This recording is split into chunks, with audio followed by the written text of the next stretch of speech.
It's real politics. The Big Seat.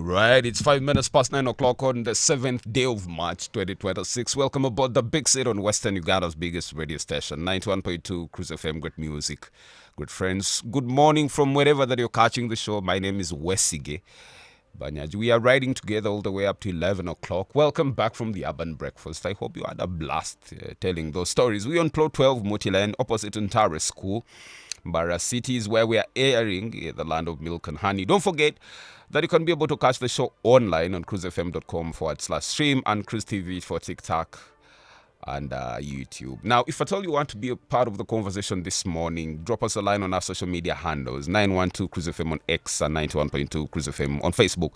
The numbers to call is 752-912-912 and 780-912-910. This morning we are going to be talking about the race for speakership in the 12th Parliament. But also, we know that the Ayatollah is 6 feet under, killed by the Americans in collaboration with the Israel forces.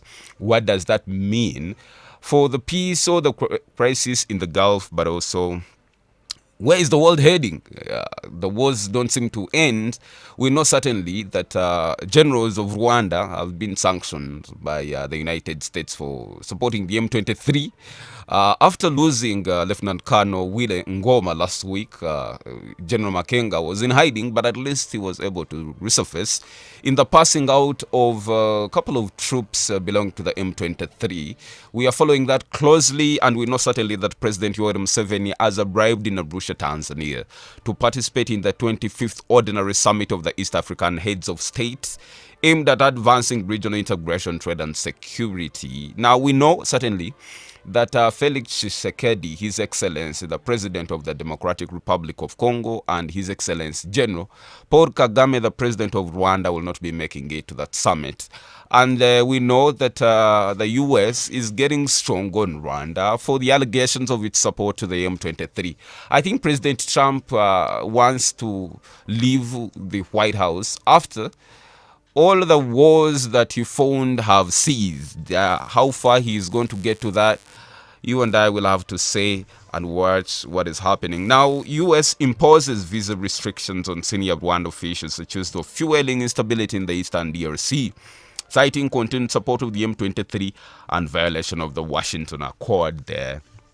President Museveni signed NRM's top organ endorsement of the Speaker, Anita Among, and her deputy, Thomas Tayeba, for another term in the stewardship of the August House. Now, a gentleman who was at the helm of the Islamic Republic of Iran for literally about 30 years, 36 of the sort, since 1989, if at all I'm not wrong, was put out just this week, the Ayatollah Ali Khamenei of Iran.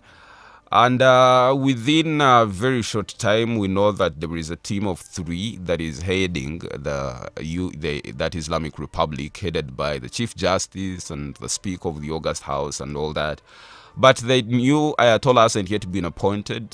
President Trump was clear this week to indicate that U.S. had targeted the compound where the Ayatollah Ali Khamenei was, and the family, and we know certainly the wife had survived a bit, but she lost it to the injuries. How far this war is going to go, who is going to be on their knees, who will extend the oil branch, how far does it mean to the global economy and the oil prices and all that? That's going to be all that we're talking about. But to help me discuss this and much more is Counsel Bwenje Deus Didit, who is a lawyer, an advocate of the High Court and all subordinate courts there too. And then I have Engineer Ronald Akankwata, who is a member of the National Resistance Movement, but he says he's an NRM cadre who still has a brain that functions and will forever speak his mind. I have Engineer Edgar Mtunsa, who is a petroleum engineer, big seater here. He has a lot of interest in the East African youth affairs. I'm waiting to hear what it means for the summit to sit in Arusha, Tanzania, and what is it for the East African community. I have Bruce Owakunda, who I would wish I would have find a title for him, but certainly it will end on Mr. Bruce Owakunda. An NRM stalwart, dialogue from Kazo District. It's my very good friend and a panelist on the Big Set. Good morning, Kanso Bwenji, and welcome to the Big Set. Oh, I'm fine. The week was good. We woke up on Monday to a landmark judgment of the Constitutional Court, wherein the Constitutional Court made a decision in a case filed by very staunch members of the DP against Dr. Mao and the DP and the AG, and essentially they were trying to convince the Constitutional Court to nullify the agreement struck between the NRM and the DP. Of course, it was a cooperation agreement. And now the Constitutional Court stated that there is no law in Uganda, in the Constitution and all the laws of the country, which bars an alliance or a coalition between political parties. So a party has the freedom to walk around and seek for friendship, either or maybe between the NRM and the DP, between the NUP and the NRM, and so forth. And there's no law also in Uganda which bars the president of the land from appointing a person as a minister of government, which person is not a member of the NRM. So the appointment of Mao as a Minister of Justice and Constitutional Affairs was not unconstitutional. And the Constitutional Court also went ahead to state that not every party that is not in government is in the opposition. Some parties, they share ideas with the NRM. So it is not at all true to kind of call every party which is not the NRM to be an opposition party. And then, of course, yesterday the court refused to grant my friend Mare Maviri's bail on the grounds that he did not have a national ID and his sureties did not have, had expired IDs. That was a strange judgment. That is how it is. So but the judiciary has consistently seemed to give simply strange rulings, strange judgments. Yes. I don't know what's going on. Because you see, even if I have an expired card, my NIN does not expire. And I'm still a citizen of Uganda. In Uganda, certainly we know that they are expired. Cards all over the place. Literally, not very many have been issued with brand new cards. Yes. What the land magistrate stated was that the sureties should have come to court with proof that they applied for renewed IDs, and they didn't have that. So I think Marema Viris may have to try again and apply for bail. Okay, thank you. Welcome to the Big Set. Bruce Owakunda, welcome to the Big Set. Good morning. Good morning, Council Westgate Banyaji, and good morning to our listeners. We want to appreciate them for being an engaged audience always, for giving us their attention and time. If they are not listening, we can't be here. I also want to say good morning to my fellow panelists here for practicing the civic responsibility to be here and participate in conversations that build this country. I'm particularly happy to see Edgar. The other week I saw him at the Danish embassy. He must have come back with some bread for us. Certainly breakfast is catered for this. We shall see how it goes after the show. But I believe Muslims continue to fast in Ramadan, and also Christians in Lent. So we continue to pray for you. I've had a very good week. The biggest highlight for me has been the endorsement of Anita Amonga and her deputy Taibwa by the SEC. to maintain the status quo as the parliament and the deputies, parliament of speaker and deputy speaker respectively. But also I read somewhere yesterday that about 2,000 vendors who were operating on the streets had been taken to the gazetted areas, like markets, so they can continue doing business. The president is in Arusha. We know he's big on integration, but with the absence of Felix Tshisekedi and Kagame, it looks like this entire dream of integration and finding lasting solutions for peace between the two countries is a dream. It is a hoax. But also we saw some bickering within the Patriotic League of Uganda, and their national vice chairman Nwajira Toyota convened a meeting. Foot soldiers have been in a combative mood. The entire week they have been fighting on X.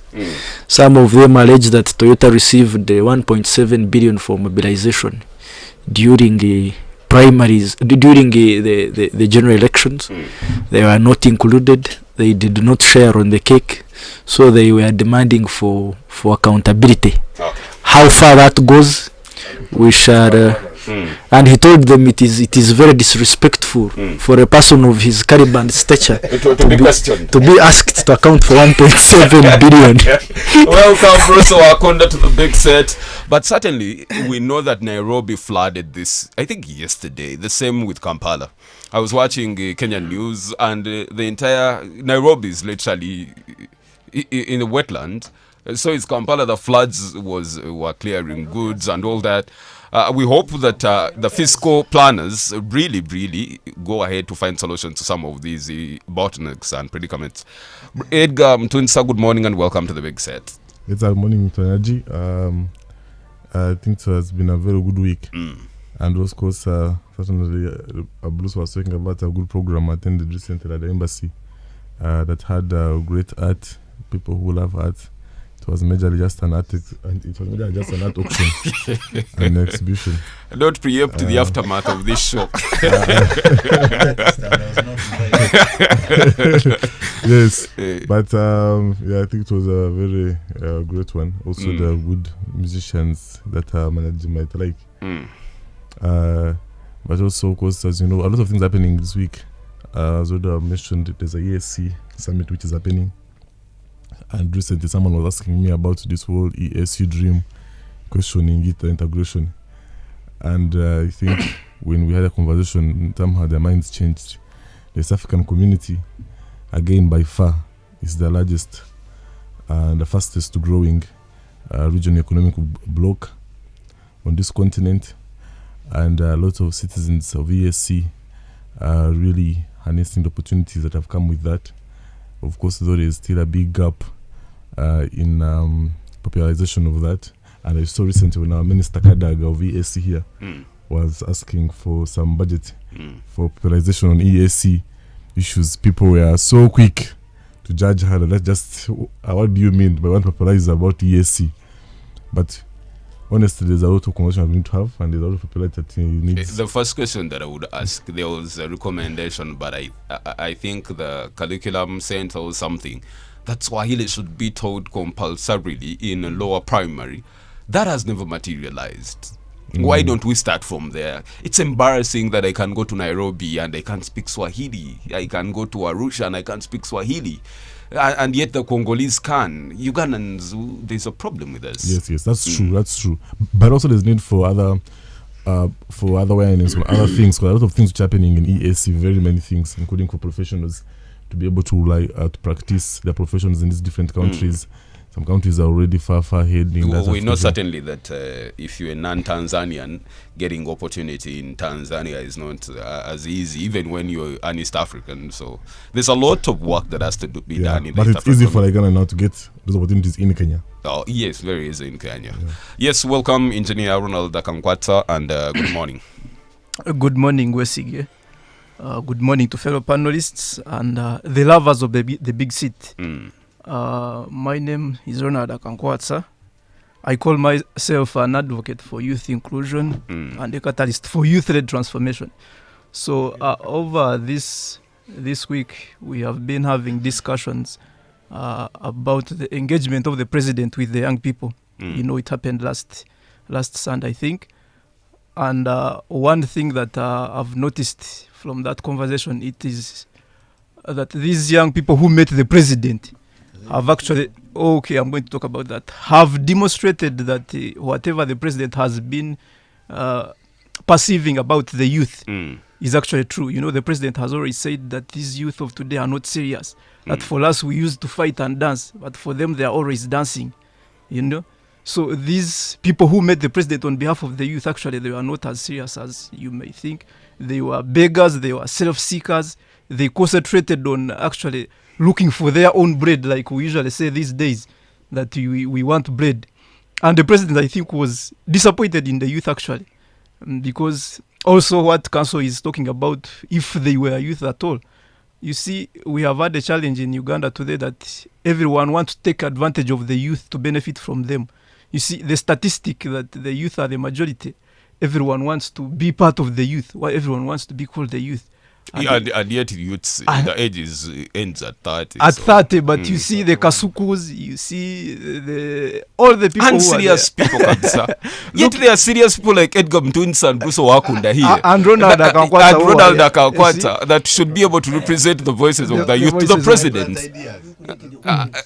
Yes, Akakwata, conclude with your... yes, so it was unfortunate, especially using the name of the young people to actually... look for your own interests. Cool. And also, secondly, is that you mentioned something about the sanctions on Rwandan generals. I think we have had the challenge where the US, the only intervention, or the US or the European Union or the Western countries, the only intervention they can do in Africa is sanctions. And you see, the last time when Chagulanyi was appearing before the EU Parliament, they asked him, apart from sanctions, and also shedding light on the political situation in Uganda, what else can we do for you as the EU Parliament? And he had no other answer. And I think there are a bit many... Isn't that an embarrassment? it was actually an embarrassment. That's an embarrassment. For people like Council Bwenje, who believe in the NUPA ideology, for their leader not to represent their issues very well. But I'm happy to be here. Okay. Thank you. Good morning, Stephen Katamba Muvunya, and welcome to the Big Set. Good morning, my brother Wanyaji and fellow listeners and colleagues here.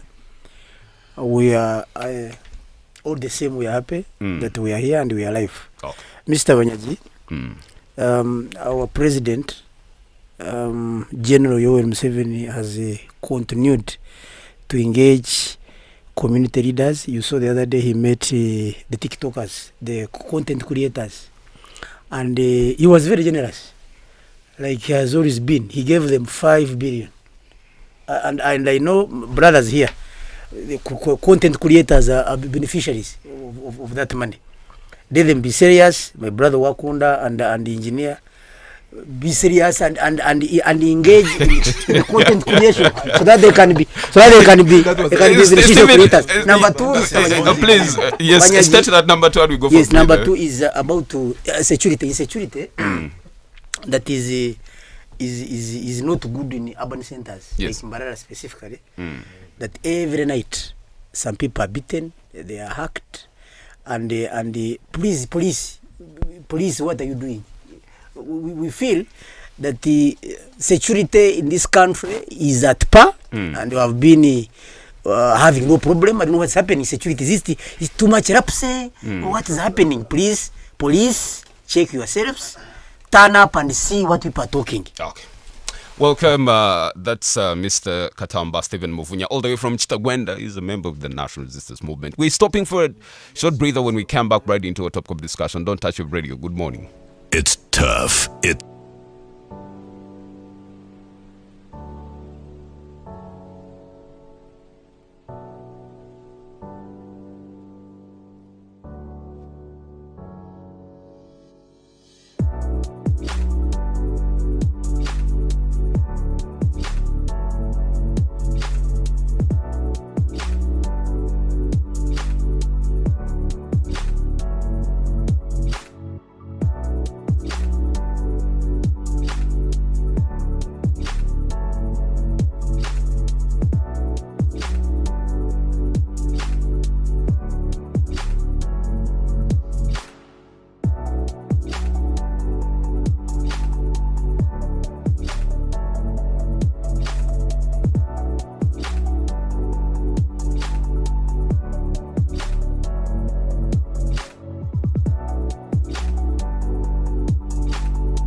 gold. It's real politics. The Big Seat on 91.2 Cruise FM. Great music. Great music. Great friends. Great friends.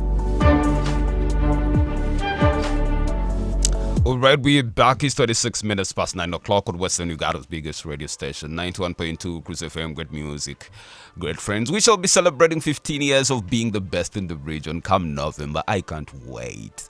And we don't stop. We bring it to you in areas of Kasese, Uganda, Lyantonde, Tsoro, Kamwenje, Mbarara, all these places, Western Uganda. But if you're out of frequency, you will definitely still have an opportunity to catch the show online on cruisefm.com/stream, and you can be able to watch all that is happening right here on Plot 12 Mutilan. If you type in Cruise TV on TikTok and YouTube, you'll be able to watch seamlessly like that. My name is Wesige Banyaji.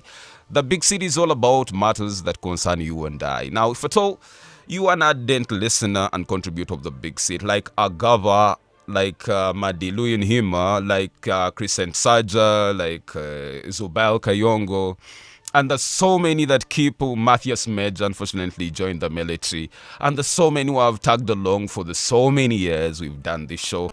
We want to thank you so much. You keep us doing this, and we shall definitely never stop. Now, to be a part of the conversation, you call in on 752-912-912 and 780-912-910. Now, we're talking about the brace for speakership. Certainly, Norbert Mao was thrown under the bus. The president signed an endorsement to the Right Honorable Anita Annette Among and the Deputy, the Right Honorable Thomas Taevo, to be the Speaker and Deputy Speaker respectively. What does that mean for our democracy? What does that mean for the 12th Parliament? Certainly, if at all you dissected all that happened in the 11th Parliament, couple of contradictions and sagas from the parliamentary exhibition, to the 500 million that was given to the leader of opposition, to the impeachment of the Honorable Persis Namganza, and the president not approving of the same. We know certainly that the Anti-Homosexuality Act was passed in the 11th Parliament, the Coffee Bill, and all these things. It was hot in there and engaged the Ugandans. How much hope do Ugandans still have in Parliament?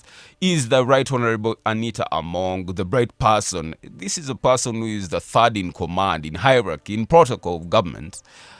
Is she the right person to stay in the House and going forward, comparing to the Right Honorable Kadaga, or the Right Honorable Sekandi, or the Right Honorable James Wapakablo, or the Right Honorable, the gentleman who passed away in a motor accident, Francis Ayume? What does this mean for us as a country? How important is Parliament? How important are the laws that Parliament is legislating? Are Ugandans being represented in this august House? To help me discuss this and much more is Council Deusdedit Bwenje, who is an advocate of the High Court, Engineer Edgar Mutundisa, who is a petroleum engineer, and I have Engineer Ronald Akankwata, who is a civil engineer. I also have Mr. Mufunya Stephen Katamba, who is an NRM ideologue from Chitagwenda, and Mr. Bruce Wakunda, who is a panelist on the Big Set. I want to welcome you gentlemen once again. We miss Sifa Safi, we miss Sadra Abaho, the ladies that prominently come in here, but nevertheless we shall ride this together up to 11. And Peter Mpaka, we shall have to Peter Mpaka soon. But regardless, I want to welcome you gentlemen and thank you for honoring my invitation. Let me start with Edgar. Since you were here last weekend and we touched a little bit of the speakership race, we know that the chairman Mao was in high gear, the Minister of Justice and Constitutional Affairs. Certainly, he thought he would crack that august House and have the Right Honorable Anita Among, convinced by the NRM and President Museveni, since he's a friend to General Sare and is a friend to the first son. Somehow we anticipated that perhaps tables would shake and would have Chairman Mao dispense the Right Honorable Speaker. But certainly the President definitely hit the last nail in the coffin. The status quo will remain. What do you have to say? Yes, I think so much, Manager. I think one, that was obvious. It would go like that, at least from the discussions we had last time. But secondly, I saw one of the TikTokers who went to visit Museveni on Chisozi Farm recently in this thing of creative, the talk on creatives, was actually mentioning what his realization was of Museveni. on how Museveni made them feel very important, that somehow they got the illusion that after Chisozi, they can go and do whatever crimes and they can just make a phone call. And I think that's the same illusion Mao has faced. Because by virtue of him being a minister, and somehow you can be able to take some photo moments with Muhoozi and Salim Saleh, there's a way you will have the illusion of now you're part of the family, of now you can do almost so much. But at least I'm happy that Mao was made to realize that illusion. Because personally, I think Mao is very incapable for that position. He's good with speaking and all that, but I don't think Mao is capable of running an institution anyways. And I saw also recently, I think, one of their shows with Ofonopondo, and there was this back and forth. Where he told him he misses a time when the elders spoke with wisdom. Yes, yes. But that's vintage Mao, certainly. Yes. So Mao has this whole thing. When it comes to speaking, Mao does speak. But when it comes to running things, if you have looked at the trajectory of Mao, how has run DP, and that was good analysis by OO. It has really been it has been put to shambles. Pits. Yeah, it's been shambles. And Mao is very selfish personally. Mao does not know how to also build these relations with people. He's always in fights everywhere he is. I don't think Mao would have really done anything for the parliament. After all, as you're aware. And so there's this whole illusion of how Mao is a good speaker, he's a good leader, he speaks better than Among. Although that would matter if he became a speaker, he wouldn't. Certainly, he would still have to move the party agenda. Maybe the only thing is that he would appear more, decent, and his statements and all that. But in terms of impact, there is nothing that Mao, or there is nothing that the party would have required the parliament to do, and then would change because we have a great parliament led by Mao. There is no any difference that Mao would have brought to this parliament. So I'm glad again because this is obvious, and also for Anita Among people who just despise her from from the face value of speaking. I don't really understand the power of Anita Among. Anita Among, in fact, has mastered the art of amassing power, and also he's a good mobilizer within Parliament. All those people will tell you, some parliamentarians will tell you, this lady is a wonder. And I have a colleague who is running for the 12th Parliament who was telling me they've already been reached out to personally, by Anita Among, calling you here and there, congratulating you and all these things. He's a good mobilizer generally. He has high years on the ground. He's asking these members of the 12th Parliament what they would want to see, what they would want. They haven't gotten the same calls from Mao. They haven't. So Mao had no chance whatsoever. Even though the president had not necessarily decreed this whole thing, I don't think Mao would have won, even in a general fair election of Parliament. He wouldn't. Okay.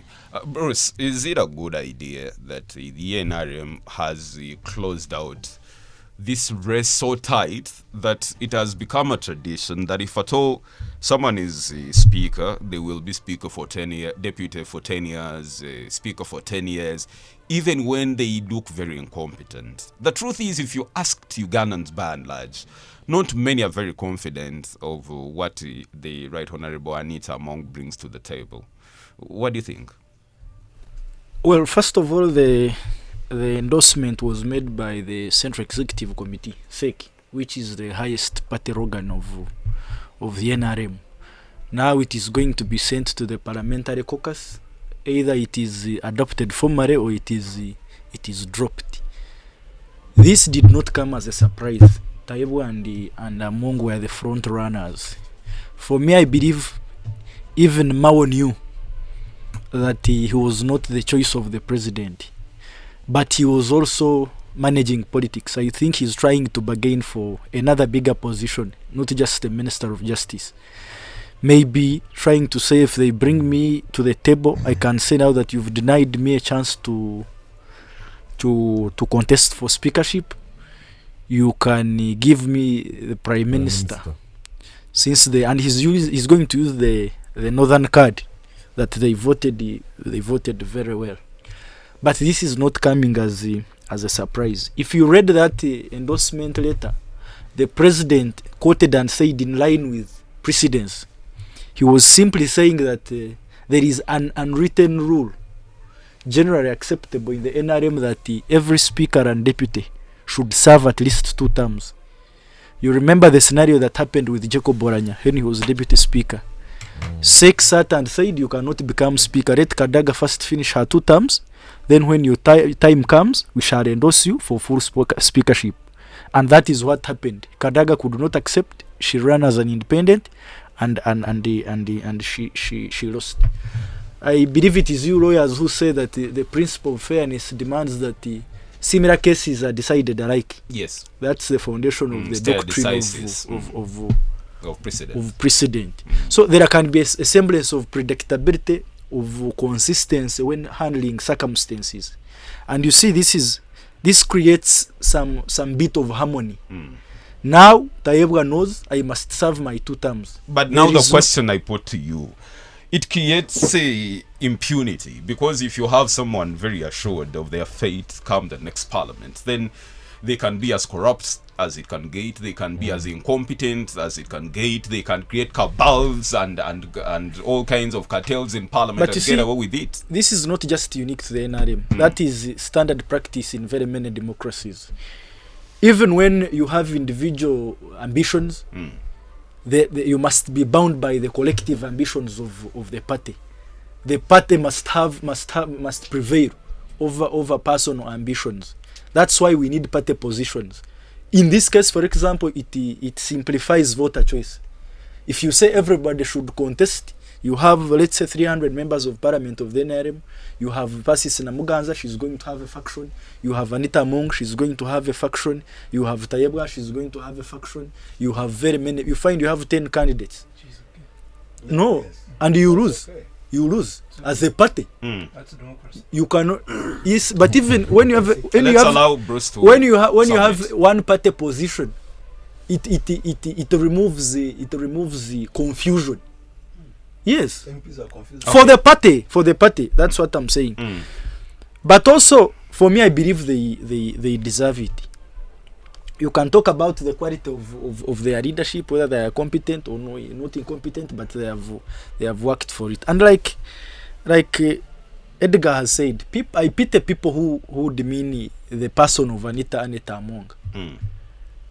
It is the first time in history that I've seen a Speaker of Parliament canvass support and mobilize for the president from Kabong to Chisoro and the entire country. It had never happened before. I'd never seen, for example, Kadaga or Jacob Boranya traversing the entire country. So she's a dependable force. That is one. Yes. 2, she's a very shrewd and organized mobilizer. 3, she has made the job of the president very easy. And Anita Among does not have a problem working with the people. If you look, in fact, she's been the one engineering defections from the opposition, and she's not afraid to work with the opposition. Anita Among is like our Mrs. Fix-It. He's the Gumite. But you remember the coffee bill where she was captured on camera at 3 a.m. distributing 100 million to MPs. So give her an assignment. She's not going to leave anything to fate, to destiny.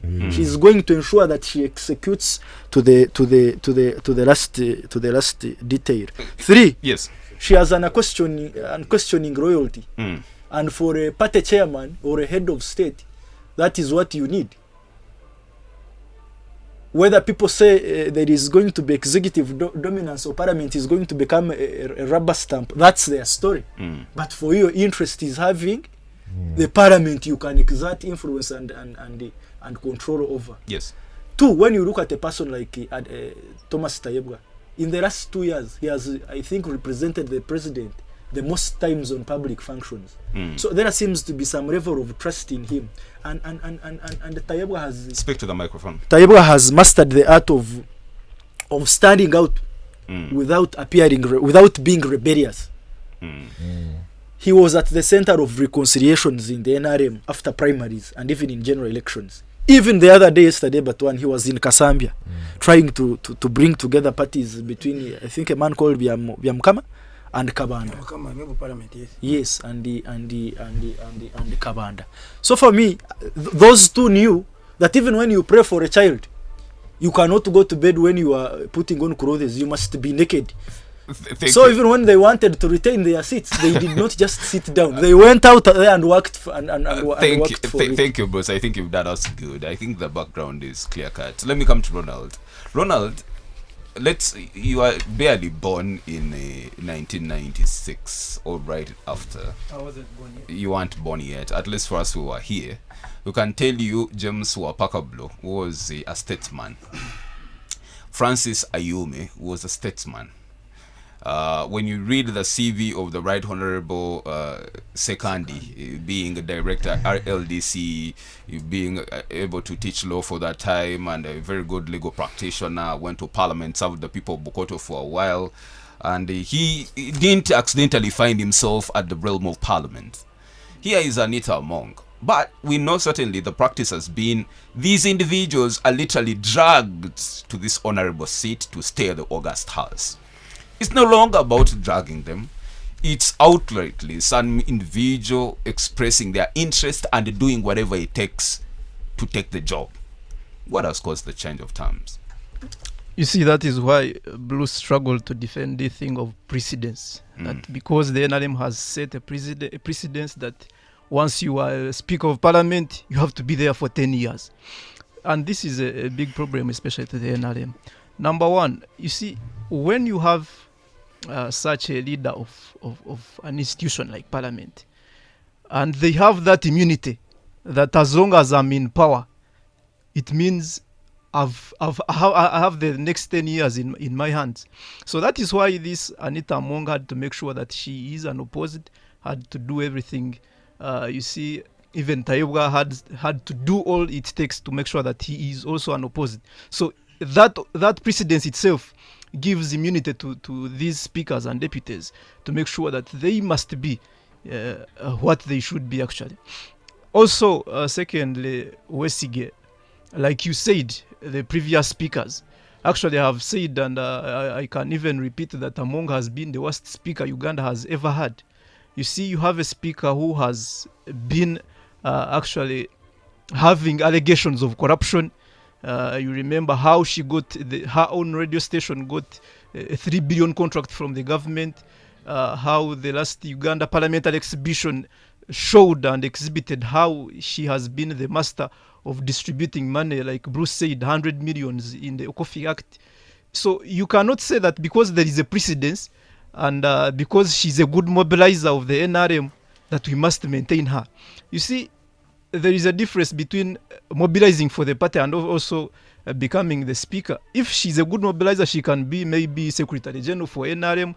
She can be something like the NRM mobilizer, that is Namyaro, but not for the speaker. But you help us, because you also know that being the speaker does not mean being a bishop. What are the roles of the speaker that Anita Among has failed to do? Of course, she has not, like I said, she has not actually done like we expected as Uganda. What is that? What is that the Speaker of Parliament is supposed to do? Because these things of somebody distributing money and what, it's not a contest of who becomes the bishop. You see, the Speaker of Parliament has to be, however much we belong to political parties, the Speaker of Parliament has to be neutral. To be a Speaker of Parliament, you should not have to influence debates. You should not have to influence policies. All you have to do is to make sure that the members of the Parliament debate and actually they decide what is right for the country. Secondly, Wesige, the issue of second endorsement. Personally, I think it is wrong and unlawful. Why? Because the Central Executive Committee of NRM, I think, has about 28 members. And these 28 members, I think only like 3 or 2 are members of Parliament. Because you have the national chairman who is president, you have the national vice chairman, I think it's Alhaji Moses Chigongo, you have the first deputy, second deputy, which is Anita Among, and you have the chairperson of the parliamentary caucus, who is only the member of Parliament. So there are about 2 or 3. But there are many. There is Kahindo Tafire, there is Jim Wezi, there is Rebecca Kadaga. All those. How many are they? You have said too. There are very many that sit how many are they? On SEC. Okay, my issue is these people who are not even members of Parliament. Remember, the Constitution says that the Speaker of Parliament shall be elected by the MPs from among themselves. So you are making a decision for the members of Parliament who are actually not in the Central Executive Committee. Because like I said, the SEC has almost, I think, 28 members. The NRM as a party has about 337 MPs. Edgar, this endorsement is not final and binding. That is why it has been forwarded to the parliamentary caucus of the NRM. You see, how should it begin? Is this? It is not a directive. Already they are There is a compromising. meeting. Let me submit. Parliamentary caucus for Let me adoption or submit. they drop It was a decision of the meeting of SEC. Let me It is not a directive. You see, Dombo speak. Can No, we now? no. Okay, let me guide. Let's have him conclude. I'm going to move to Muvunya and Yes. Council Wenje. Let's allow Ronald conclude. you see, when the constitution says that it is the members of parliament that shall decide who the speaker is, and before they even sit to express their interests, you as the president and the Central Executive Committee, you are already endorsing someone. In fact, you are already compromising the electorate. You are already making a decision on their behalf. And I don't see any member of the parliamentary caucus standing to oppose the decision of the president. There is no one who can do that in this parliamentary caucus. So it all should have been right, because according to the constitution of the NRM, I think it is Article 14, and for which states the laws of the Central Executive Committee. And 14, I think F says that the Central Executive Committee shall endorse the candidature of members who are seeking to be the national chairman, members who are seeking to be the first national vice chairman, and the president. It does not speak about endorsing the Speaker of Parliament. Okay, thank you. Let me bring in Council Bwenje at this point. Yes. Council Bwenje, who do you think, in terms of characteristics and capacity and qualification, deserves to be the Speaker of the August House based on the important role this has in our democracy? Okay, thank you so much. First of all, the short answer is none of those two. I think someone can wonder, why is a member of the opposition being asked to make submissions on the NRM? But the NRM, under the laws, is a public institution. So I have sufficient interest in the NRM, although I do not support the NRM. By and large, the decision of the SEC, I've not seen any provision of the NRM constitution which allows the SEC to endorse a candidate for the speakership, because under Article 13 of the Constitution of the NRM, the role of the SEC is to implement the decisions of the National Conference and the National Executive Council. And now I'm wondering, who makes decisions on who should stand for the speakership? Now, it is as if the SEC is becoming the EC of the parliamentary caucus. And it would have been, I think, better if the parliamentary caucus was the one to make the final decision on who stands for the speakership. But to bias them with the directive, and I use the word directive because I saw Dombo speaking, even it is. I don't know if you read it. It is. You see, the letter of a document must rhyme with the spirit of it. Even if in the document there's no word like directive, but the interpretation and the purpose and effect of the letter to the members of the NRM, it is a directive. So I do not foresee any member of parliament of the NRM going against that decision. First and foremost, I don't think there is going to be an internal election of who becomes the candidate. Okay? And of course, you see, president, what if you say that in line with president must rhyme with the law. Okay? So when you alienate people like Karioni, like Mao, then, and you're trying to say we are mandated to give among 10 years, then I think there is an actually, that alone, that endorsement of SEC, speaks to the fact that Anita Speak to the Among, microphone. it speaks to the fact that Anita Among is weak. Because if you are being protected against Mao, then it means you are not strong against him. But if she was strong, then there should have been an atmosphere where there is an election or there is a race, free race between her and Mao. Because we all know that if you want to be the best, you must beat the best. Okay? So I don't understand why Mao is not being allowed to contest with Speaker who? Anita Among.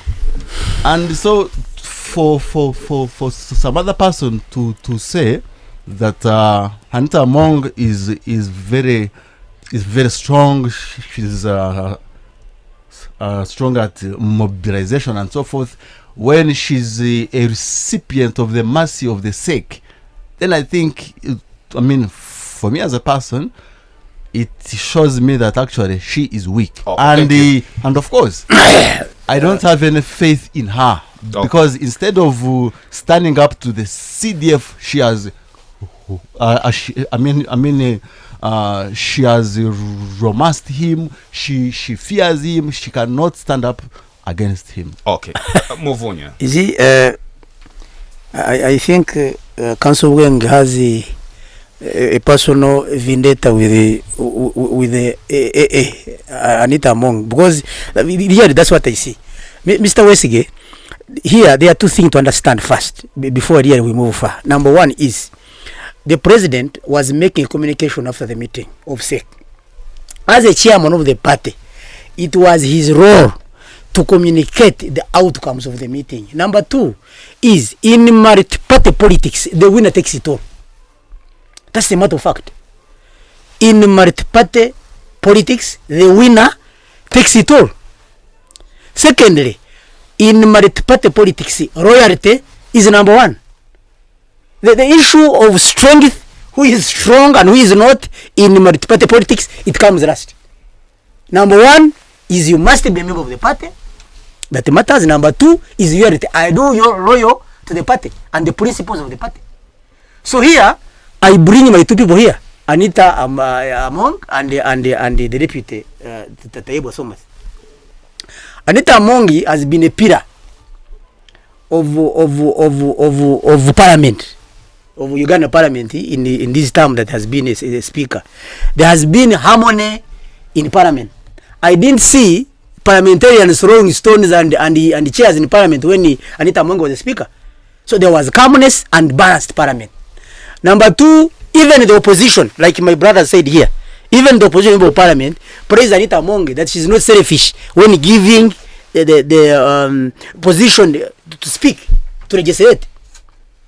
Members are all balanced. So long as you raise your arm in parliament, he will give you. And that's why we have seen members of opposition, members of parliament from opposition shining on the floor of parliament, because she's tolerant.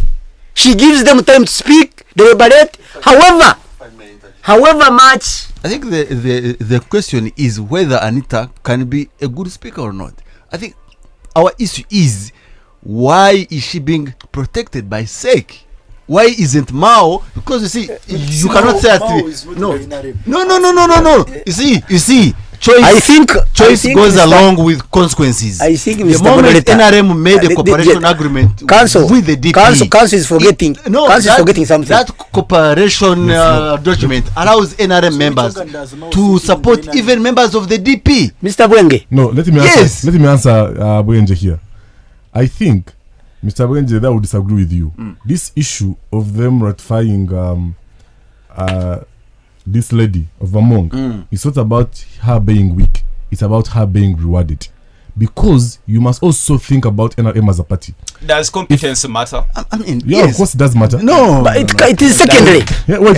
It is Yeah, does secondary. matter. It does matter. It is But secondary. Ugenji here, Let's link up in the second hour of the show. Let's link up in the second hour of the show where it's all about the listener. We shall be able to pick the calls and get your feedback from our social media handles right back after these messages. Good morning. It's tough, it's bold, it's real politics. The Big Seat on 91.2 Cruise FM. Great music, Great music. great friends. Great.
We are back. It's a minute past 10 o'clock on Western Uganda's biggest radio station. 91.2 Cruise FM, great music, good friends. My name is Wesi Gibanyaji. Right into the second hour of the show. This electricity here of UCDL is not doing us the magic that we need. Apologies to our loyal listeners that have been locked on. I'm pretty sure that wherever you're catching the show, it's been a bit of the his sound, but we are back and it's not about to stop up to 11 o'clock. Now it's the time to get to hear from the lifeline of the show. The telephone calls, call us and get to contribute to the discussion this morning. We're talking about the speakership race on 752 912 912 and 780 912 910. Call in and let's get to hear from you on 752 912 912 and 780 912 910. The big set. Good morning, USJ Banyaji. Good morning. Good morning. Good morning. What's your name and where you calling from? As usual, you were talking with Kayongo Zubair in Bara 2 miles Arsenal blood. Yes, Kayongo Zubair. We got a problem in Uganda that this current party NRM changed the Ugandan politics as a business. That's why you see those of Mao and others fighting to be Speaker of Parliament, because we know that when you are a Speaker of Parliament, there is another percentage they add on your salary. That's why they are fighting to go there to be speakers so that they can go there and work for their families and their stomachs, not that work for Ugandans. Have a good morning. All right, thank you, Isabel, for that call. On 752 912 912 and 780 912 910. The big C just lost that call on 752 912 912 and 780 912 910. The big set. Good morning. Turn down the volume of your radio so that I don't get that feedback. Yes, sir, good morning. Good morning to you. Turn down the volume of your radio. Yes, I have got far from it. No. Turn it down. You don't have to hear yourself. My name is David Agava. Yes, Agava.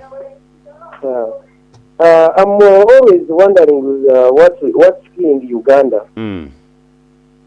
I don't know the role those people of NRM plays when choosing the speaker. Why can they give space? Why can they give space to the parliamentarians and look for the speaker they want? Not these people NRM going behind pushing someone. We are in a democratic state. Let the speakers go there, they contest. Anyone who passes. But this system of now, the top officials floating someone here and there, no, it won't work. Thank you. All right, you appreciated. Thank you for your contribution. The big set. What's my good friend? Agaba, good to hear from you. Good morning and a happy new year otherwise. Happy New Year to you, and I'm happy to listening to the big seat show. I have Edgar Mtundsa, Bruce Wakunda, those did it Bwenje, and Katamba Mfunye, Ronald Akankwata in studio. Actually, apart from Akankwasa and those did it Bwenje Council, yes, others, they are submitting their way. But to the matter, yes, a long time ago in a constituent assembly, OCA, I got a chance and I listened to the words of Wakapaburo Daret. Yes. He said that even if Ugandans disrupt themselves, and if you compare those women and men of the CA, if you press them in the parliament of today, you will get to know that this parliament of today is totally nothing. Because you can't cite 50 MPs who can cite 5 articles of constitution. Even they don't know where it is. So, we shall take that parliament the way it is.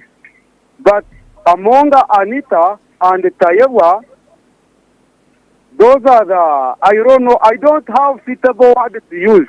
But Banyaji, I'm listening and I'm enjoying the show. Bushenya at large is represented. Thank you, Gav, all the way from Bushenya. We appreciate you. Thank you for calling us this morning. The big set. Yes, my brother. Good morning, Mr. Wesley Banyaji. Good morning to you. What's your name and where you're calling from? My name is Nwajira Yohana Remy, calling in from Churuhura district, Kashondi County. Yes, Remy. It is a pity find that in the 21st century in Uganda, we need a speaker who is based on the decisions of the state.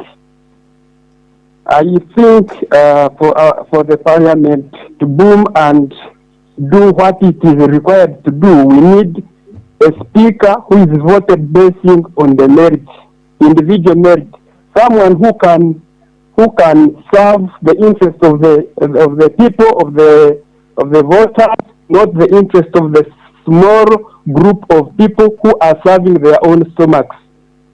Let the parliamentarians be given a mandate to vote for a speaker based on individual merit.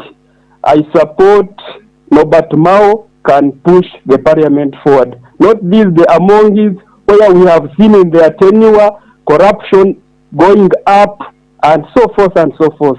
Thank you so much. All right, it's been crystal clear like that. The big C, let me end with this for now. Good morning. Yes, Westgate. Good morning, sir. Good morning to you. What's your name and where are you calling from? Speaking with Derek from Rentua. Yes, Derek. I just wanted to ask some of your panelists, who heads our country? Who do you want to answer that question in particular? Maybe Muvunya. Muvunya, who heads this country? The president of this country is Yoweri Kaguta Museveni. The general of the original NRA. Yes, the original. The president is Yoweri Kaguta Museveni Buhaburwa. So everything has to be done in his favor. Let it be the speaker, let it be who, everything is done in the favor of the president. Are you asking or you're making a blunt statement? No, I was just telling them because many of them might, it's as if they don't know the head of the state. Thank you. That was yes. I want to ask the members of the NRM here, Edgar, Muvunya, and who? And yes, you're a member of the NRM, aren't you? You are either NRM or not. Should a speaker represent the interests of the NRM or the interests of Uganda? The speaker must represent the interests of Uganda. I don't understand why it makes you think but is that it the interests of NRM are the interests of Kenya. In addition, the speaker presents the interests. Listen. What did you ask? Or Uganda. So it's not in addition. I think your question is. I am answering the question. Yes. Yes. The speaker represents the issues of Ugandans. Of government read by NRM. Then him. No, I've not talked about among. Say the speaker. Yes. My listeners to understand that. Yes. I don't know what makes Wenje assume that the interests of NRM are somehow the interests of Libya. Even NRM interests are Ugandan interests. So the speaker represents the interests of Uganda. Exactly. And again, let's allow Bruce submit and we go through. I don't know why he thinks when people NRM goes to a caucus and they take a position, maybe a policy position, maybe on a bill. I don't know whether he doesn't understand that it passes through the parliament of Uganda, where even opposition members of parliament sit. Then in addition, Mr. Wanyaji, I want to make this correction also, that NRM endorsing our speaker does not stop any other person to contest against Among. That is obviously not. So I affirm that, however, for us NRM, that is our candidate. Then some other people can also fill their own candidate and come and compete for the speaker's job. But you see, you have members of parliament, you have the NRM parliamentary caucus. These are the people who are going to the parliament and vote for the speaker. Yes. Why don't you let them choose from among themselves an MP from NRM who shall represent them in parliament? You see, you cannot say that you are actually building a party and you don't allow the members of the party to make decisions. If the speaker of parliament shall be elected by the members of parliament, then they should be the exact people who should actually do the primaries. Let them express interest, let them compete, and then you come up with a collective position as the NRM. Mr. I'm Wanyaji. not saying that the Central Executive Committee, which is led by the President, should sit and say this should be our Speaker of Parliament. Mr. Maybe Banyaji, let's make this understand also. You see, in multi-party politics, most of the decisions are done in general. No, but In general. Yes, but also maybe for this discussion, A my group brother here should explain to us how exactly does the SEC decision in a way remove the power from the caucus. I think Bruce did explain very well that SEC decided. Now this decision goes to the caucus that indeed has the power. They can adopt it or they can't adopt it. So are we trying to assume, and we are talking about it here, that I hear there is this law, the SEC is supposed to do this and this. There is no law which can predetermine what you say in your meetings. There is no law that can stop SEC from discussing whatever they discuss. However, there are still organ structures where again the caucus will have to approve. But secondly, what do you think happens if the caucus members decide not to vote among or not to vote Tayebwe? They will not be killed, they will not be removed. So they still have the power. So this illusion of saying that somehow the SEC has taken over the power, the caucus does not have the powers to choose whoever they want. No, they still have the power. But again, this is politics. So we cannot come here and we pretend that this is somehow, these guys can do whatever they want. They will not. This has got to be party positions, and this is what democracy does. Even within the United States that they want to look at as the model, the speaker has a lot of influence politically. It's not that much fair. Unfortunately, that's the democracy we're playing with. So I don't think there is even a big question of debate. Actually, there is a big question for debate, because if you say that, okay, what should come first? Is it the parliamentary caucus that should sit and choose who should be the next speaker, and then the Central Executive Committee should endorse after? Because the decision of the speakership race should be entirely a decision of the members of parliament. But what do you mean? What's the Secondly, Wesige, I think we need to remind Ugandans. Let's allow Ronald. We need to remind Ugandans that parliament or legislature is a third arm of government. It is independent of cabinet, it is independent of judiciary. So by you saying that the Central Executive Committee, which is the NRM top organ, should decide on behalf of Ugandans, remember, this is an independent body. It's an independent body. Parliament is an independent body. So by you saying that the Central Executive Committee should decide on behalf of the MPs, on behalf of Ugandans, Ronald, maybe the who question, should be the he's confused. Maybe the question that should be put to you Yes. is that if SEC sat and made a recommendation to the caucus of the NRM, and it's also going to act on that recommendation, that does not stop the voting from happening for the Speaker of Parliament. But you that see, will give an opportunity for members of the opposition to also participate, so they can actually overwhelm and overrule the resolution of SEC and caucus and voting. But you by, see, this is not just about NRM and opposition. Please. You also have members of the NRM themselves who are not contented with the decision of the Central Executive Committee. And so they have the power. Let's allow Ronald. They deserve to be given a chance in the NRM parliamentary caucus to express their interest. They be voted for, and they choose who should be. But you see, saying that SEC made an endorsement and you will again allow the MPs also to express their interest, it will not be there, because this entirely is a directive. Already SEC has decided what they are going to go there is to just be, let us endorse him, or they be given money that we shall push this. There is no, like I said, there is no MP from the parliamentary caucus who can stand on his ground and oppose the decision of the president. This is already a directive of the president. I think my brother is confused. Okay. It has been made clear to you. Wait, Maraji, there's no difference. He claims, and I want listeners to understand, he claims that these people should have the power to decide. We have told him, and the simple knowledge I can use for you, my brother, is simple. It's more of like how you have a company manager and you also have staff. There are two ways. The staff can suggest for you something to implement and implement it. Or you as the manager, you can think of what you need. Then you come and you consult this staff and they will either accept it or not. So what's the difference? It doesn't matter where it has come from first. Because still within this decision there is agreement.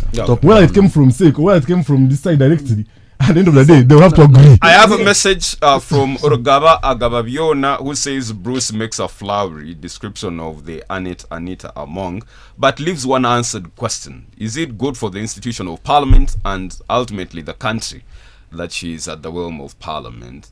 I have Dismas Aijuka, who is listening all the way from Chigezi Agricultural College in Rukunjiri, and you're saying to the matter, the issue of the speakership race has been predetermined by the president, and yet it should be the mandate of the members of parliament to vote for their speaker based on the individual capabilities and abilities.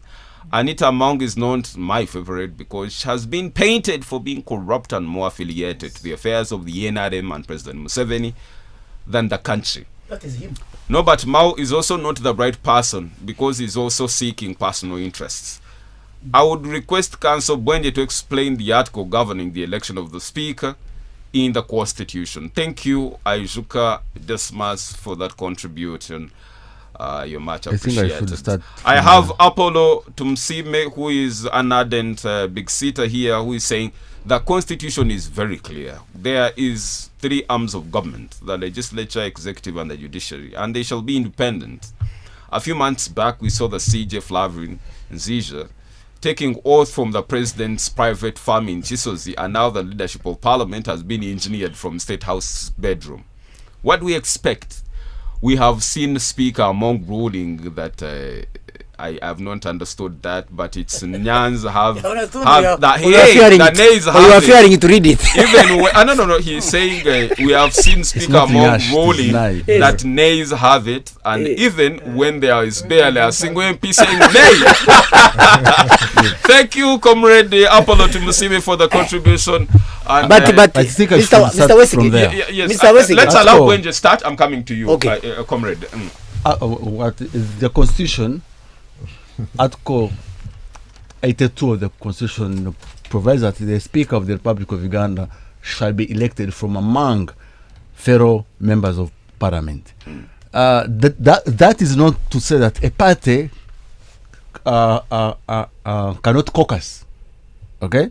So there's nothing wrong for SEC to be involved in the decision making of who should represent the NRM in the election of a speaker. Yes. And that does not interfere with the separation of powers. Absolutely. Because the SEC is not in State House. The SEC is for the NRM. Absolutely. Okay? Absolutely. Okay? Yes. Where I think, where the I mean, as Wenje, where I find an issue is, if I was to put myself in the mind of Mao signed a cooperation agreement with the NRM, and I think in his mind he expects equal treatment with Anita Among before the members of NRM. Okay? And of course, I've already stated here that choice goes alongside consequences. If you made a choice to execute an agreement with the DP, then why should you segregate against Mao in the NRM? So I think Mao is not happy because he expects to be put on the same pedestal as Among, and then the members of the NRM choose, because that was the purpose and effect of the cooperation of the cooperation statement. So if I were the president, the chairperson of the SEC, I would ensure that the final decision of who stands to represent the NRM in the parliamentary race is a product of consent of the majority members of those who are entitled to vote at an election for the flag bearer of the speakership of the NRM. Okay? And of course, it is not true that Parliament is really so distinguishable from the executive of Uganda. No, because bills come from the executive and they are processed in Parliament. So if I was Mao, I would even call him 7 and said, man, we struck up an agreement and I don't understand why you choose Anita Among on top of me, yet even the race has not yet started. That would be my my complaint against Mr. Wesigate, please. Yeah, you see, Mao is competent. How? He's competent. He can manage really to be a very good speaker. But Mao forgot two things. She's an outsider. If you were a passenger in a taxi, you are called the boss because you're a customer. But at any time, when the owner of the taxi makes a decision to chase you out of the taxi, he will park and chase you there and then. Now the question and now, is, who is the owner? And now, who is the owner? I am coming to tell you what happens here. Now, Mao, we don't see him anywhere in the structures of NRM. Mr. Wesigate, when we are in our primaries, after completion of our primaries in NRM, the real elections, we would go and tell our people that please vote our own. Our own means the flag bearers. Even if he's your enemy, even if he has issues, but since he's our flag bearer, please vote that one. What are we saying? We are trying to build the party to keep strong. So this time where we are in the process of the election of the speaker, we are in our primaries. We are now organizing as a party who to front to come and compete with anybody that will come against him. Therefore, for us, we are moving steadily. We have had the meeting of SEC. The president says this is our flag bearer. So he's pushing the names to the NRM caucus, parliamentary caucus. One name. Yes, one. That's ours. That's what we want. One name. We don't want to confuse people. Why should we choose two? Who? Why should NRM choose two? You see, my question is, why would NRM make an alliance with a confused person? No, let me come to that. He's not confused. He's not ours. No. So why do you ally with a confused person whom you do not want? You see, the effect of the alliance is we do not distinguish, we do not segregate or discriminate against members of the I have DP. one question. They are all equal First of all, to with us. Benji, yes. Do you have a copy of that MOU between DP and NRM? Yes. Of their cooperation? Yes, at least I know the substance. Does it talk about Mao becoming a speaker? No. Second, no. Okay, now let's leave that aside. No. Also, I want you, Mr. Benji, to think like the president. So now, do you want Museveni to be a dictator? Who is Museveni to say, I think Mao should become the speaker, even if the SEC members have decided that let these two be the representatives. So Museveni, as the chair, then should not have the power to rule what the SEC members have decided. But secondly, there is a caller who called on this issue of nay and yay. I want to tell that caller that there are two things that in Parliament, it is only the speaker who has eyes and ears in Parliament. So this is the general privilege of all speakers throughout the world. It's only the speaker who has eyes, and it's only the speaker who has ears. That's why in Parliament you can all stand, you can raise your hands, and the speaker will simply say, I am seeing such cool. It's his eyes. and this is also, I think, in black and white, even in the rules of procedure. If I can interject. When it comes also these things of saying nay and yay, again, this happens everywhere. In fact, if you guys don't know why in principle the speaker is powerful, it's only those two things, those two reasons. It's only his eyes that are considered. It's only the ears that are considered. For you can shout yay, and for him we will claim they may have it, and that issue is closed. So and this is all over the world. It's not about. So if he's saying exercising their power. No. Otherwise, let me tell you. Otherwise, if you want to interpret the position of the speaker as normal parliament, then you wouldn't have the power. You see, power. So you must know what makes the position of the speaker very powerful. So if Anita Among exercises that power, I'm not confusing people. Don't confuse people. You see, power must be used judiciously, and you see, when 100 MPs, when 100 MPs, let's you see, when 100 MPs say no, okay, and there's no one saying yes, you cannot, as a speaker, say that you cannot. Who is watching a plenary session from home? It is for the speaker to determine. I have said that the speaker must exercise her powers in line with the law. She cannot use her power to overturn the power of the majority. That. No. You can't. No. No. Because let me tell you, If I'm on TV and I'm seeing 100 MPs there, you cannot say they are not there. It is not for you to determine. You are not the speaker. No. Madam Mr. Benji, yeah. No. I think the problem I've forgotten actually to quote for you, but it's actually in black and white. That way. It is the speaker. The only implication of that is that it's the speaker who decides on that, on the nays and the yeah and what and whatever. On the number, yes. The hidden. On maybe the majority and who. Exactly. So you can't use your eyes. You is watching NTV. When no one else is raising an arm. That has never happened. Sure. No, it has never happened. We can have a unanimous decision of MPs. Yes, if that becomes the case, then it becomes the situation. So if we have a speaker, she must ensure at all times she represents the choice of the majority. And Antamong did that. So even let's have some decorum. Let's have some civility. Yeah. If someone is submitting, let's allow them do so without. So the substance of my submission is that being a speaker does not give you absolute powers, because we know that the parliament also has the responsibility to obey the law. You cannot make a law which does not bind you. So if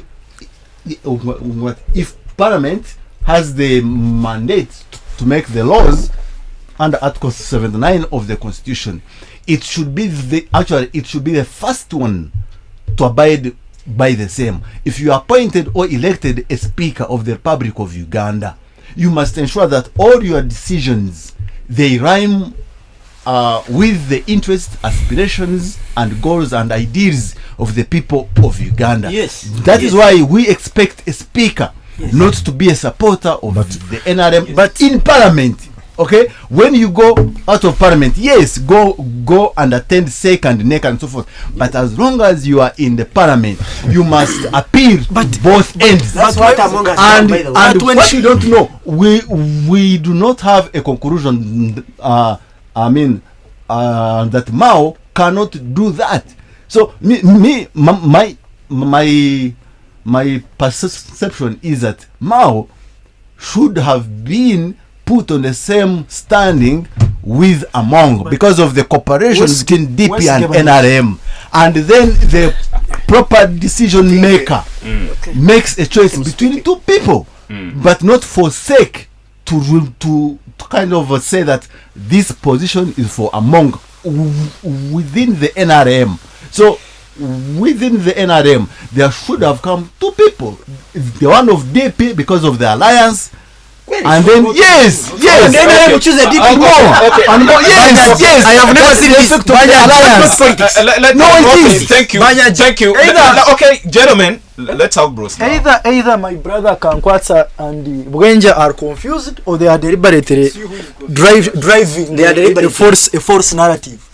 We must make a clear distinction between the national resistance movement, which is a party, and also the state. Because I see you continue to interchangeably use the president and the party chairman. In this case, what we are discussing about, it is the party chairman, not the president of Uganda, the party chairman of the NRM. I heard Akankwatsa Ronald saying that SEC cannot decide for parliament. No, the resolutions of the Central Executive Committee are binding to the lower organs of the party, not to the parliament of Uganda. Exactly. You see now, not to the. It means that the resolution of SEC of endorsing an Among is binding on the parliamentary caucus. No, yes, but of the NRM, not parliament. What law? Not parliament. We don't have the law in the NRM constitution where the parliamentary caucus is subservient to the SEC. Why? But it is. Do you know what it says? The SEC is the supreme organ of the party. That supreme organ, it does not mean supreme decision maker. So what I'm saying, what does it do? What's the role of the SEC? What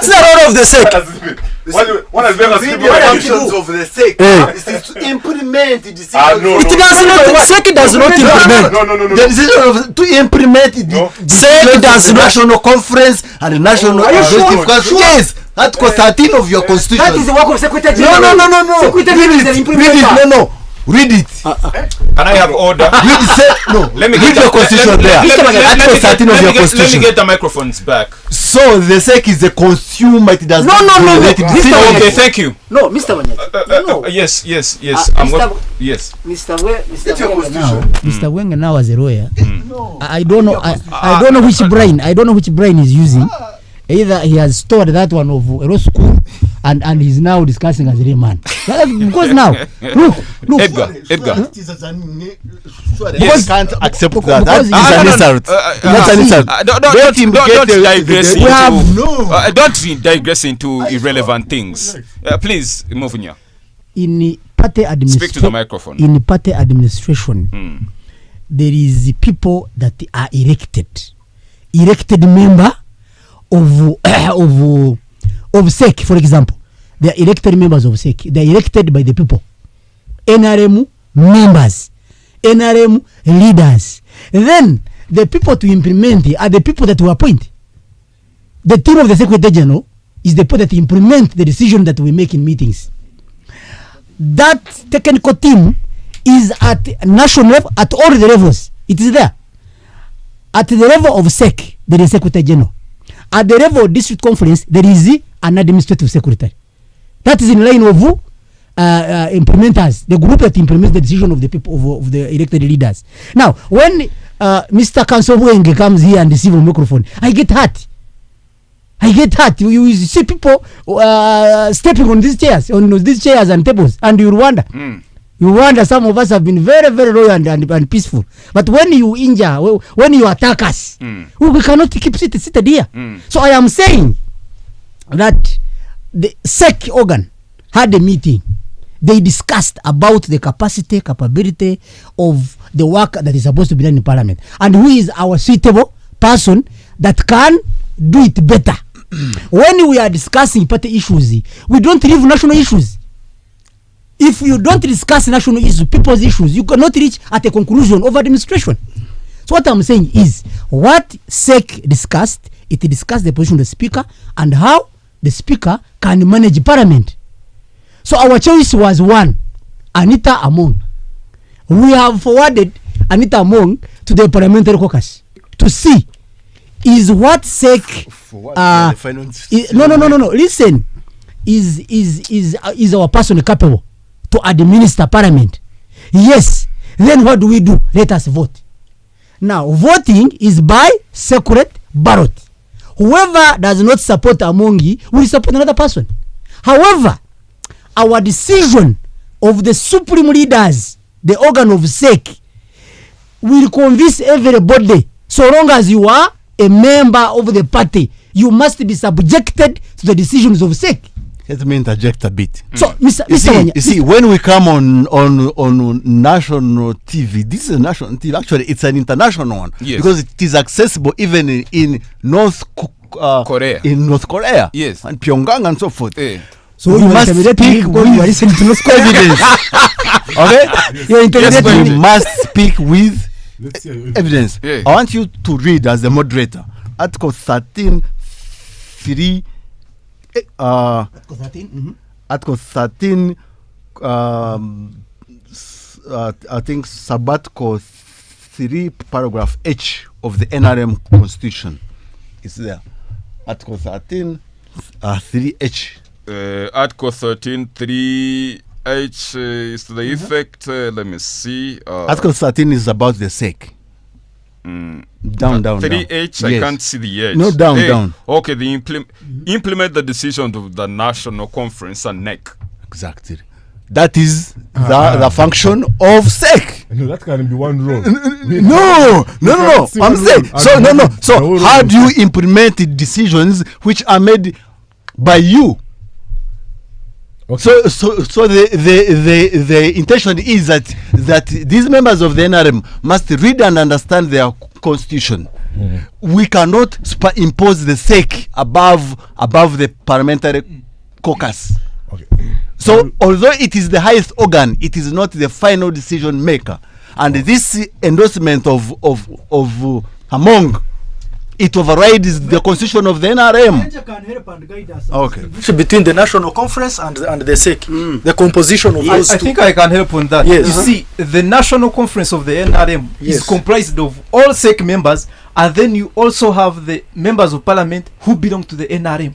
You also have the district conferences. You also have Those are NEC chairpersons and mayors of the NRM. Those are NEC members. Yes, all those are NEC members. Yes. You see now, the important thing here now is that we also have the members of parliament inclusive in the national conference.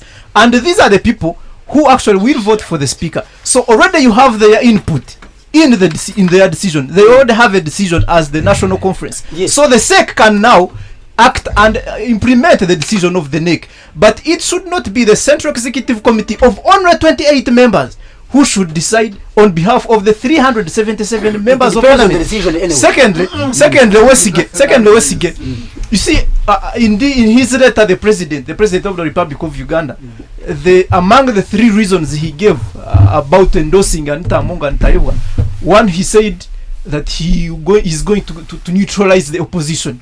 And this is ideologically wrong, because you cannot say that the speaker's role should be to neutralize the opposition. You see, you have the chief whip of the NRM. Let's have Ronald. You have the chief whip of the NRM. You also have the leader of government business, who is the prime minister. You have the NRM MPs. These should be the ones responsible to neutralize and debate with the opposition MPs, and the speaker should make a neutral decision from the proceedings of the debate. But it should not be the speaker of parliament who should neutralize the opposition, like the president said. Because it is in the interest of the people of Uganda to have an opposition. Because the opposition is provided under the constitution. Okay. So a speaker of parliament must not abide by the directives of her chairperson in the party to perform her roles as the speaker. Conclude on this topic. Yeah, I think I'm going to conclude on this topic, and I think first of all, a lot of these things we've discussed them here.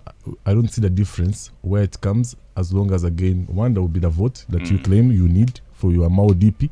Number two, I don't know why it makes Ugenja assume that somehow the SEC did not consider Mao in their decision, or again to go ahead and still find Mao and still find Among to be much more credible. But secondly, I think Ugenja, it is simple logic, right, or common sense. There's no you can say that the top organ's role is just to implement. Yes, it is. It also makes decisions. It's like no, you've made your conclusion on this topic. It is simple logic that the higher organs always decide, always plan, always do strategy. You can't sit here and tell me that a top organ's duty is to be the hands-on mafia of what you guys have decided. Thank you. This is common sense. Yes, let me hear from you as we conclude on this topic. No, for me, I think in the best interest of the party, that is a multi-party parliament. Every political party wants its resolutions, wants its interest represented. So there is no problem with the NRM deciding that we need one candidate. We cannot risk having every NRM member, every NRM MP contesting for speakership. No. That is lack of what. Let's not. And for Mao, Mao is not a card-bearing member of the National Resistance Movement. There is no way SEC is going to sit and endorse. Bruce, it's not only Mao that is interested in contesting for this race. Even Lydia Wanyoto is interested. There is that gentleman is called Anzivu or something like that. Even I used Mao as an example because they kept rotating around him. But for me, let me tell you, there is going to be harmonization. At the end of the day, this is going to be. The directive has been made. Where will be the process still going? And you have said that it is okay. It is okay.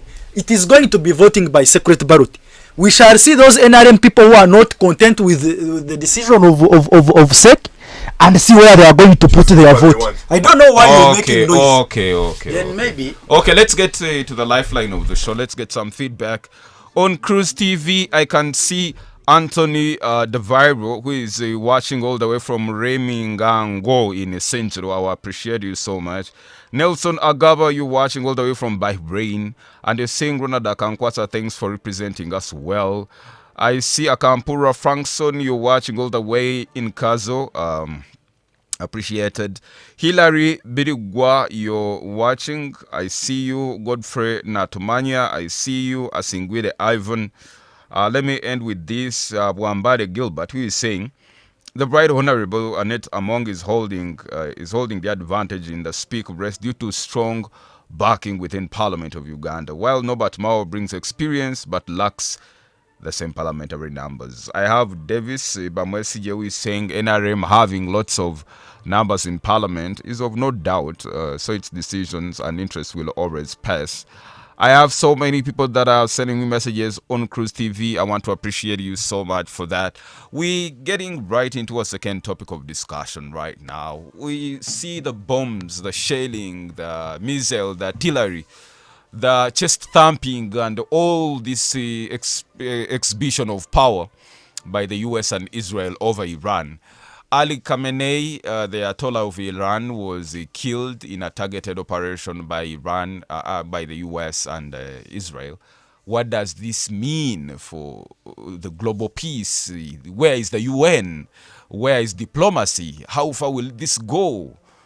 What are the factors? What are the parameters? What are the undertones that are causing all this instability in the Gulf? And let me start with Edgar Mtundisa. We were here last weekend. Little did we know that by the time we come back, the supreme leader of Iran would be put out of action. There was a denial by some officials within Iran, but later on they were able to concede to say that they lost their leader in that shelling from the Americans. What does this mean for global peace? Yes, of course. Thanks. I think this is a very pivotal moment. And I also think we have not yet started. This is, of course, going to set the whole peace back. And Iran, because Iran is not really that much weak as people might claim. Though, of course, it cannot match the military capacity of the United States and all that. And I think it was a very strategic mistake to take off the Ayatollah, because as you can tell already, the predictions of Trump are considered wrong, because ideally you could tell the White House was saying that let them go, take off this Ayatollah, and as such there's be a new government that will emerge, and then they will control Iran just like that. But that calculation has so far not materialized. Already that means things are not going to the plan as they thought, because as you know, when you look at Iran, it's so much full of composition of the Shia Muslims. Around the side, the Sunnis, who are always a little more kind and casual and chilling in Dubai and all that. But these Shia people, so much, a lot of philosophy. The move, of course, the theocracy, that one is obvious for Iran as a country.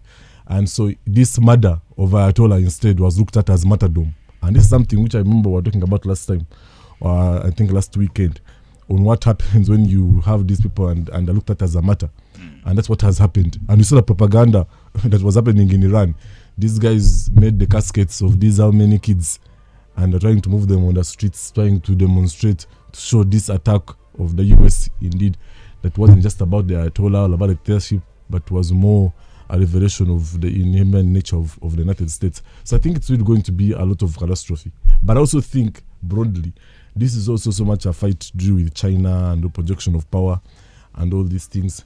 And of course, you saw already we are going to have disturbances in oil, given now, you can imagine a country like China, which was so much dependent on Venezuela, and now the US takes over that, but also Iran, and the US is also taking over that.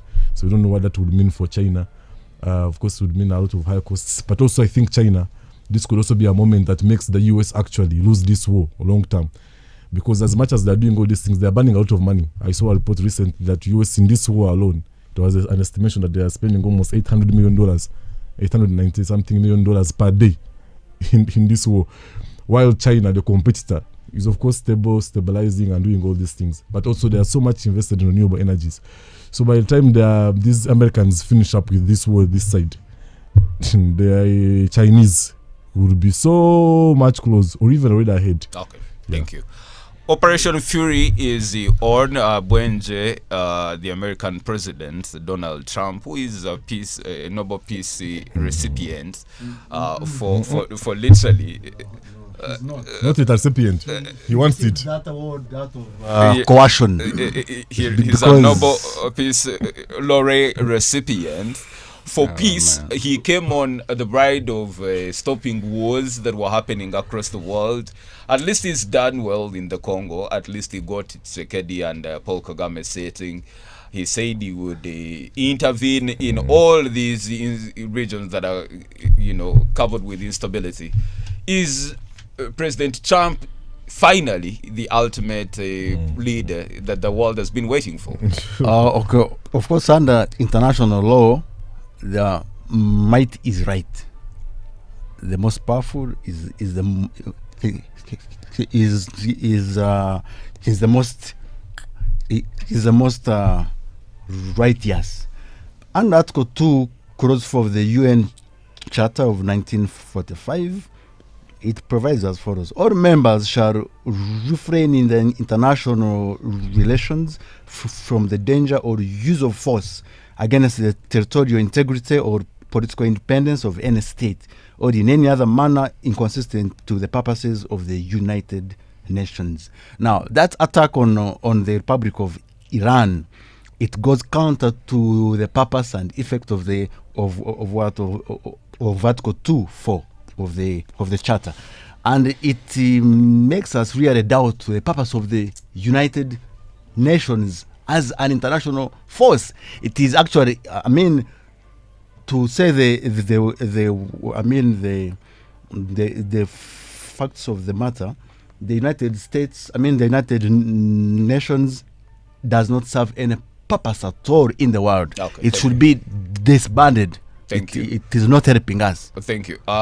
Bruce, from the statements of President Trump, he actually warned Spain and the UK, literally attacking that whole block of the EU for being unserious. The Spanish Prime Minister came out to say we shall not allow the US to use us and even take advantage of our military bases. And the president said, well, I'm going to cut all collaboration between the US and Spain. He called the Prime Minister of England, of the UK, unserious, and UK should style up and all the. This is vintage. Yes. What do you think this is heading? Well, Trump is a boy. We have now, I think we're entering the third week of the war. And I don't see any signs of de-escalation. Trump, in his words, is saying Iran must surrender unconditionally, no conditions. They are not going to negotiate this. They must unconditionally surrender. Trump campaigned as the president of peace. He used to say, I must end these forever wars. But what we can learn from this is that the military aggression is a permanent doctrine of the United States. It does not matter which president is in the Oval Office. Superiority complex. In fact, President Museveni's comments, he said the challenge behind the war is that the failure of humanity to tolerate others, but also the inflated ego, yes, of some people are trying to appear more important. Of course, he has maintained the non-aligned stand. He's still the chairman of NAM. He's saying these are our partners. But like Edgar has said, we must see how this is going to affect us as a country and as a region. There has been a disruption in supply chains, especially for people who do businesses. Very many people in the Middle East. The Middle East is almost like a commercial hub for people who do businesses. I saw the Bank of Uganda warning that there could be increase in inflation from 3.1% to 5%. Also increase in fuel prices, depreciation of the shilling. So we are going to be affected as small as we are as a country. But for me now, I've come to accept that military aggression is a permanent and standard doctrine of the United States. They will always find ways of bullying people. About to threaten to impose sanctions on Spain because they can't grant them use of military bases.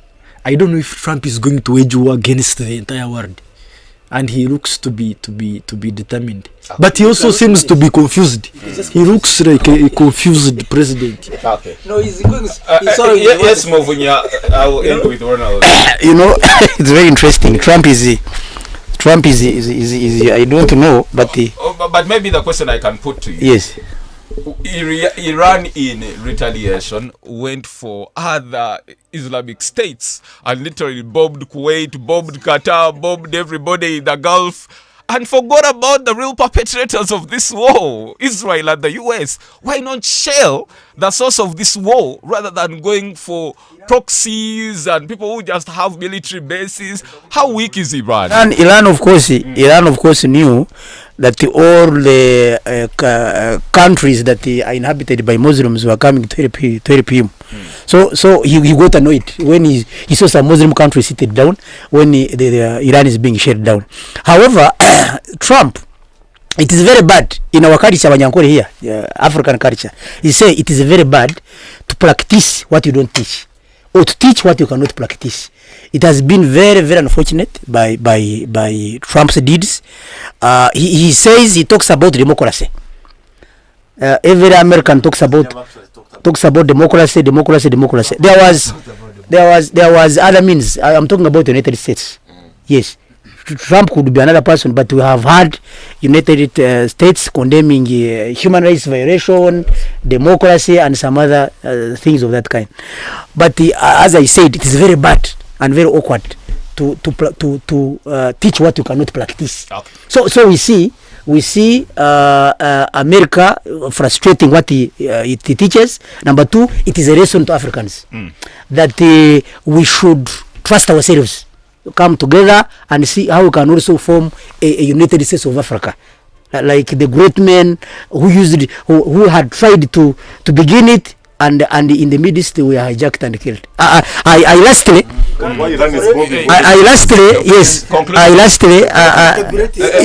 Please, let's allow him. Time is fast. Of course, yes. I lastly say that it is very bad. It's going to be very bad for what Trump began for United States. Okay, thank you. Ronald, yes. The war is on. You literally have Iran threatening to literally scrap Israel off the map of the universe. Israel, through the defense minister, said they are going to teach Iran a lesson that their great-grandchildren will have to tell. This is serious stuff. Exactly. Not movies. This is serious stuff. And you see, Israel has not even finished the Palestine war. But you see, in this discussion, I'm already disappointed in the United Nations. You know, one of the reasons the United Nations came into started was that to prevent the escalation of Third World War. But you see, this is happening. We had the war in Israel and Palestine. We had the war in Ukraine and Russia. But only for the United Nations to only keep releasing statements. You see, the Secretary General Antonio Guterres is always on Twitter posting, the war must end. Fighting has to stop. We must go for diplomatic. But he has no military. But of he has no artillery. He has no navy. What do you want him to do? The United His Nations. hands are tied. The United Nations. His headquarters is in New York, which is a home of the United States, the aggressor in this case. But of course, the United Nations, being comprised of all the countries, all the nations, or most of them of this world, have much to do with this. Yes. At least there must be a way of how to come into a discussion on seeing this, how this should stop. You see, and also I'm also worried about you see the war in Iran vis-a-vis the war in Palestine. I think the disruptions in trade, like Bruce said, you have the Strait of Hormuz being closed, which controls about 25% of the global trade. So you expect a lot of trade disruptions. You expect some interference in the economy of our country, and also you expect that since we are projecting to grow our economy, something the NRM will take this as what? As an excuse that you see we had a war in Iran, so the economy has not grown. But I think peace must prevail, and the United Nations should come into action and look for a way to stop this war. Thank you. My disappointment would be coming from China and Russia, thinking that they would come out and perhaps help Iran, but they have their tails between their legs and nothing to do. Thank you, Because they Bwenje. cannot afford to engage the United States directly. Thank you, That's Ronald the third world war. Akamkwata. Thank you, Edgar Mtunsa. Thank you, Muvunya Stephen Katamba. And thank you, Bruce Owakunda. You've been fantastic company. Let's meet next Saturday on The Big Seat. My name is Wesley Gevanyaji. God bless you. We're out of here. Have a fantastic weekend. Bye. The views expressed on this program are not necessarily the views of this radio station or its management. This radio is regulated by Uganda Communications Commission, UCC.